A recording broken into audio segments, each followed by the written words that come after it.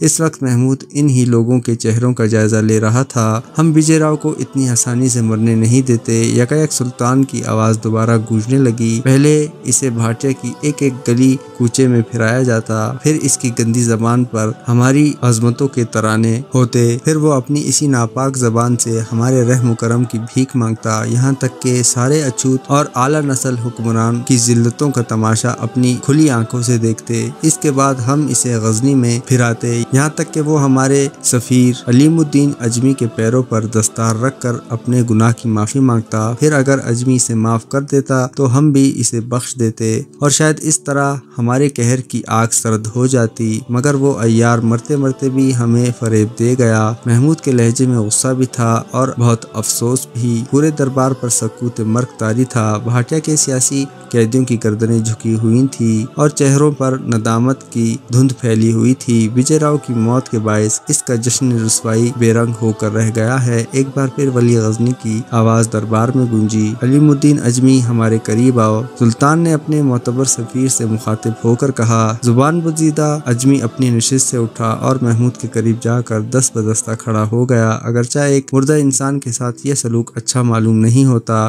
لیکن ہم کیا کریں کہ ہم اپنے عدل و انصاف سے مجبور ہیں۔ سلطان کا لہجہ کچھ بجھا بجھا سا محسوس ہو رہا تھا۔ سیاست کے قانون کی نظر میں یہ بھی ایک مجرم تھا۔ اس نے ولی غزنی کے سفیر کی زبان کاٹ کر ایک گناہ عظیم کا ادراک کیا تھا۔ اگر یہ زندہ ہو جاتا تو ہم بھی انصاف کے تقاضے پورے کرنے کے لیے بالآخر اس کی زبان ہی کاٹتے، لیکن یہ ہماری گرفت میں نہیں رہا، مجبوراً ہمیں دوسرا راستہ اختیار کرنا پڑے گا۔ یہ کہہ کر سلطان محمود اپنے سفیر علیم الدین اجمی سے شرابار لہجے میں مخاطب ہوا۔ اجمی ذلیل راؤ کے سر پر 3 بار ٹھوکر لگاؤ اور اس کے ساتھ ہی نقیب بلند آواز میں پکارے کہ سلطان محمود کے سفیر معظم کی توہین کرنے والے کا یہ انجام ہوتا ہے۔ اہل دربار کے دلوں کی دھڑکنیں بے ربط ہو گئیں اور اجمی کے جسم پر ہلکا ہلکا لرزہ طاری ہو گیا تھا۔ تو نے سنا نہیں اجمی، یہ تیرے سلطان کا حکم ہے۔ سفیر کی جھجک دیکھ کر سلطان محمود کا لہجہ مزید قہر انگیز ہو گیا تھا۔